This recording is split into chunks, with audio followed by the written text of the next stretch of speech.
Welcome back to another piano lesson with Warren. My name is Warren McPherson if you're new to the channel.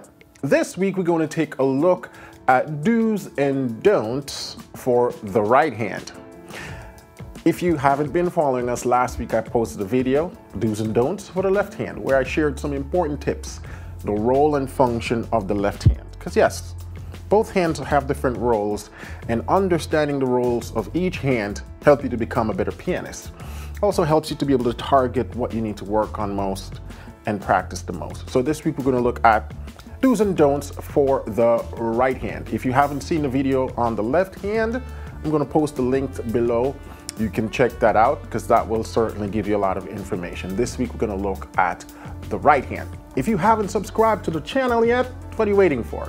Hit the subscribe button and the notification bell, because this is one of the best channels for gospel musicians and pianists who want to be able to play by ear or improve their ability to play by ear. We give a lot of free content over here, so stay subscribed. And I'll be back in a minute. We'll talk about do's and don'ts for the right hand.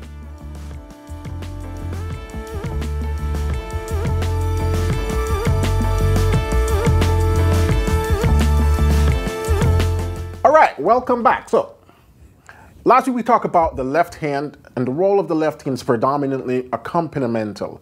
It keeps timing, right? It helps keeps rhythm, keeps things grounded, but occasionally we also use it as chordal hand, right? The primary role of the right hand, or at least the way I like to think about it, is in sort of three different buckets. We have chords. The right hand play a lot of chords. We also have the melody. When we're doing solo piano, we often play the melody. And then we also do a lot of embellishments and improvisations. So those are pretty much the three buckets, the three main distinctive role of the right hand. You're either playing chords, you're playing melody, or you're doing embellishments. As you go up the ladder, the skill level ladder, intermediate and beyond, you're going to find out we're doing all three continuously throughout a particular song. So let's talk about each of these individually. Let's talk about playing chords. So when we're playing chords with the right hand, we often have that position of the left hand, and again we talked about that in last week's video. But one of the most important things, especially for beginners when you're starting out, is you want to avoid playing all your right hand chords in root position, because that forces you to do a lot of weird, awkward leaps and keep the hands too far apart. So if I'm doing a progression like, say, 1, 6, 2, 5 in the key of C, 1, what if I decide to play root position? Then I would have to either put my right hand up here, or I have to put it here and put this down here. So you see how far apart the hands are already? It starts to sound a little bit segmented. We don't want it to be that segmented. And so to avoid that, it's better to play the right hand in some form of inversion. Either we can start out with a second inversion like that, or we can start out with a first inversion. I particularly like the first inversion because it keeps the hands nice and tight. It also keeps the root on the top, root on the bottom. Sounds good. So if we're doing 1, 6, 2, 5, then you can do stuff like 1, 6, 2, 5. So you see, right hand is doing minimal amount of movement. And that's one of the primary goals for when you're doing chordal stuff at the beginner's level. You want to avoid doing too much leaps and jumps with the right hand. If I were to do the same progression in root position, then it turns into this. 1, 6, 2, 5. See how the hands are moving, but also the chords sound a little bit disjointed, right? And especially at the beginner's level, it put a lot of pressure on you to try to move hands in different direction and jump around. But if you get comfortable with your inversions, 1, 6, 2, 5. Now, I'm not saying you can't play root position chords.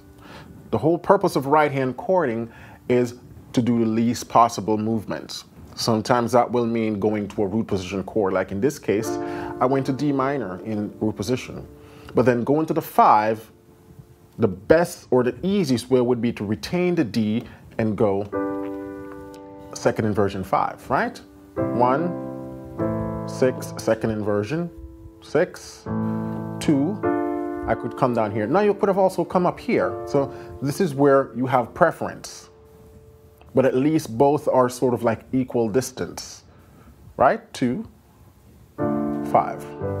And if you're struggling as a beginner with chord inversions, learning progressions, I have a great course I call the 12-week progressions, where I teach you 6 popular progressions in all 12 keys. Beautiful course, and that will really be a boot camp for beginners. I'm going to put a link in the description again if you want to check that out. So that's sort of tip number 1 for playing chords, is avoid too many root positions that will lead you into segmented style playing, which you don't want. The next thing is to avoid playing all notes of the chord in one hand. And this applies especially for those who are getting into more intermediate. When we start to add 7ths and 9ths, you might be tempted to want to just play all the notes of the chord in the right hand.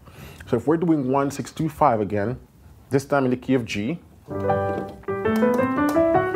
right? So the 1 would be G, 6, E minor, 2, A minor, 5, D major. Now, if we want to do 7ths to those chords, the temptation would be to do that. 1, 6, 2, 5. This is a big no-no. 1, it eats up your entire fingers in your right hand. You don't have time for anything else. 2, it forces you again to go back to that root position jumping around, which we talked about earlier as a no-no. And so one of the things I like to do, and I recommend, when you're playing 4-note chords or a lot of 7ths, the first thing you want to do is drop the root from the right hand. You don't need it. When you're playing triad, you can keep the root, but when you're playing 7ths, it's easier to just drop the root, and then you can still keep 3 notes. So then my 1, 6, 2, 5 becomes still playing a 7 chord, G major 7, but you noticed I dropped the root, so this is what it would look like in root position. If you drop the root, it just basically becomes a B minor. Now I'm keeping it in inversion so that I don't have to go too far up in the upper register. 1. When I go to my 6, see? So it's almost like a rootless voicing for the right hand. 2. Strategically dropping the root. 5. And this is a good practice for intermediate players or beginners who are learning 7. 1, 6, 2, 5. Another thing you can do as well is you can add the 7ths to the left hand as well. So then you might see me do stuff like this. And then I might start to shell down or sort of scale down the right hand note, the right hand to 2 notes, because now I'm involving more of that left hand. So instead of doing the octave in the 5th, now I'm doing the 7, and then I can do that. So now I have 2 notes going, right?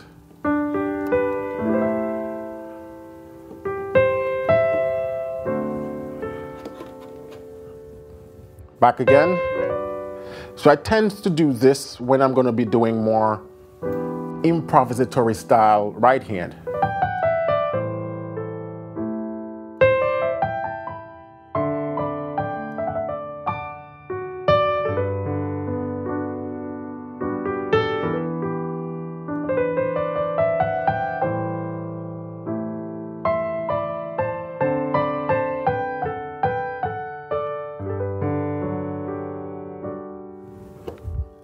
So that's a good practice. Instead of, as you add more notes to your chords, you're still forcing the right hand to add more of that.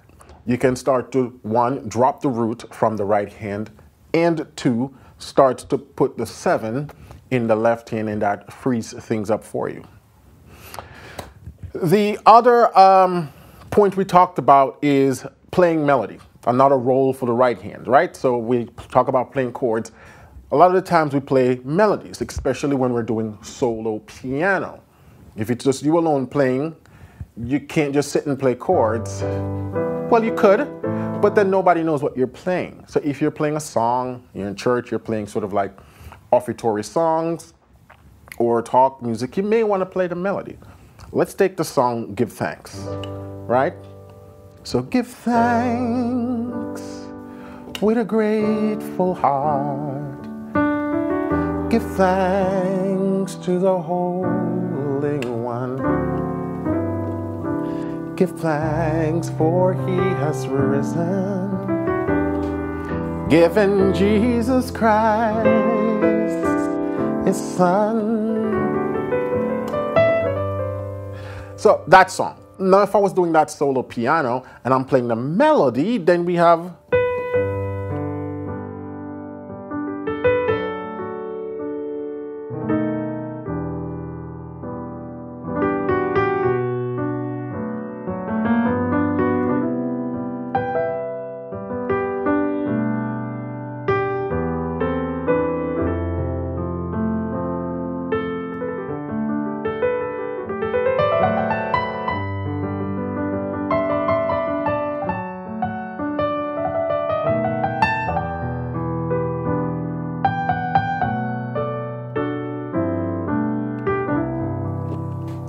So you see how I'm playing the melody?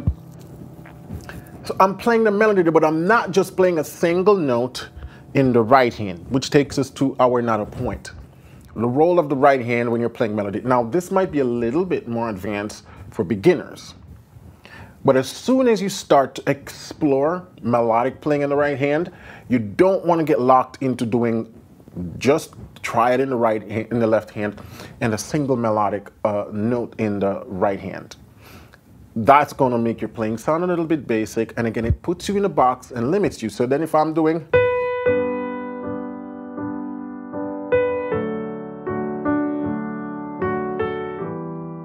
it doesn't sound bad, right?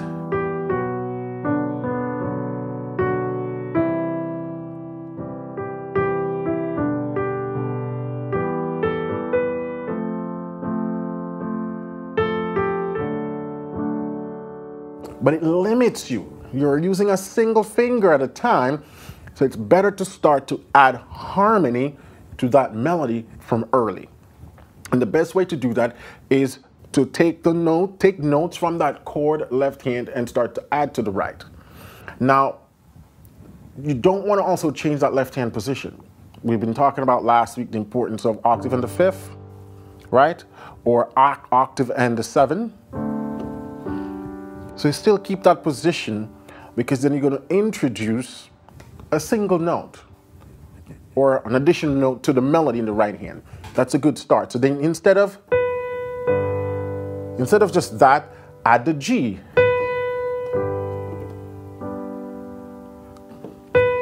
Now this is outlining a D major. That's the melody. But instead of just doing single notes, keep the third going. Or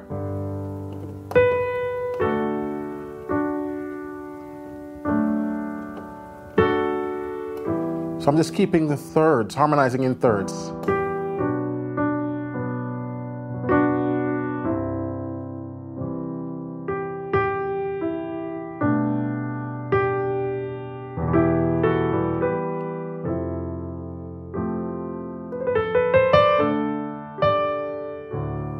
Now that doesn't mean you always have to harmonize every single note. You can play single notes at times. But I like to think of it as a ratio, a 70-30. 70% of the time I'm harmonizing that melody with at least a third or a fourth. And then 30% of the time I may do single note. But that's a good way to start to beef up that melodic tone in the right hand so it sounds full. And keep that left hand going, right? Now, as you get more advanced, you can move from just two notes in the right hand when doing melody and do full chords at time, right?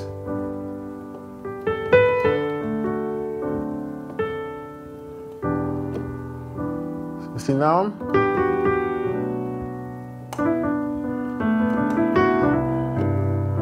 I can start to full out my chords now.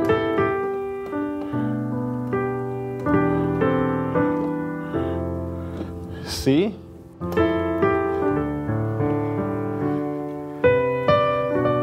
I can start to fill out the chords.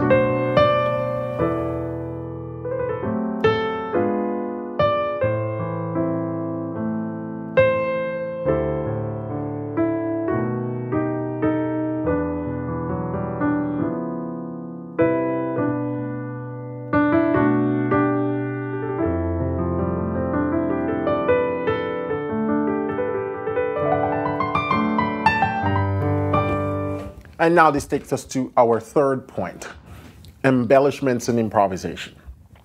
Now, when you're embellishing and improvisation, it's important to think of these things into two categories, right? There's embellishment and improvisation when you're accompanying a singer, and there's embellishment and improvisation when you're playing solo piano.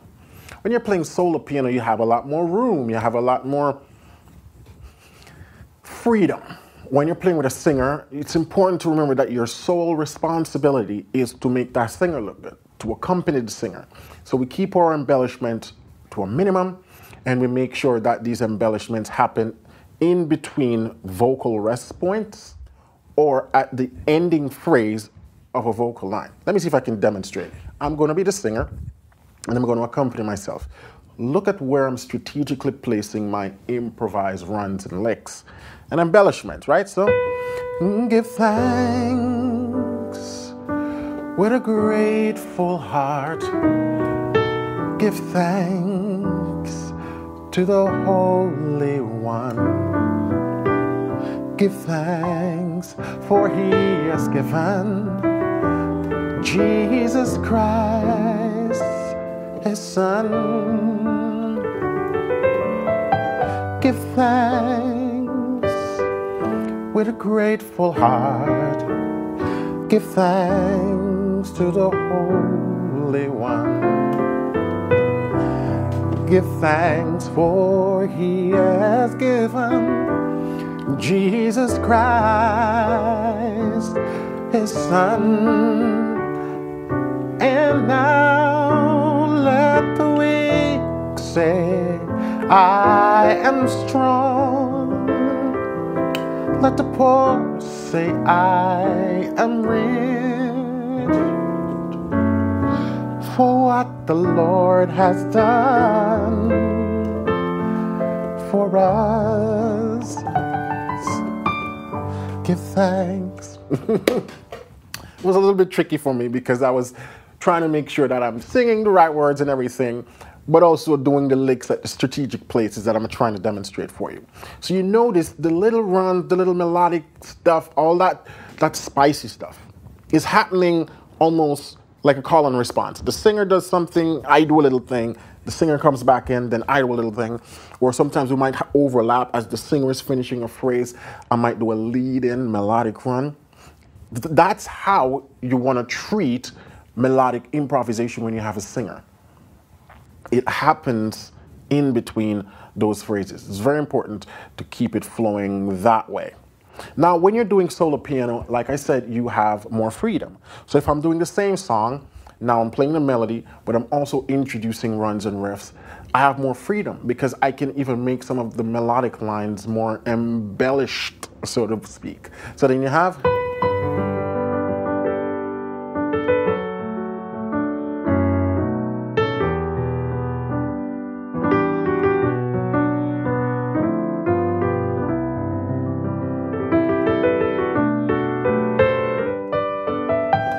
right?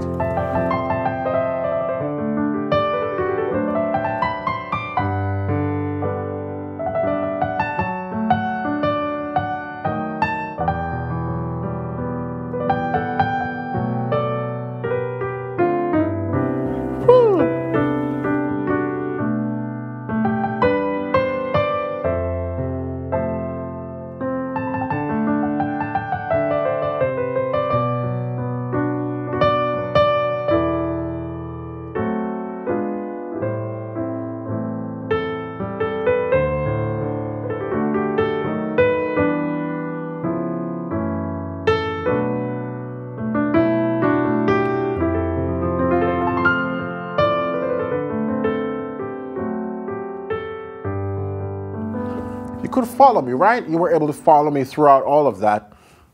But you could also tell that the melody was highly embellished. But you were still able to follow along. And so that's what I mean by when you're playing solo piano, there's a lot more freedom for embellishments, a lot more room for you to weave lines, licks, and runs. And it's important to create that distinction. What I just did, I wouldn't be this busy, so to speak, if I were accompanying a singer. It would get in the way. But a solo piano, you have the liberty to go wild, right? And so you got to know when you're accompanying a singer, you got to pull back all of that. And when you're playing solo piano, then you can let it run. So those are some sort of do's and don'ts, some tips, some roles of the right hand. Now I know you might be sitting there and you're saying, man, this was a lot. Can you tell us how you come up with some of those runs, those licks, those chords? And I have a lot of videos that covers those other things. If I were to talk about all of that in this video, it would turn into a 3-hour video. So scroll through my YouTube playlist. I have the playlist separated into skill level, beginner, intermediate, advanced.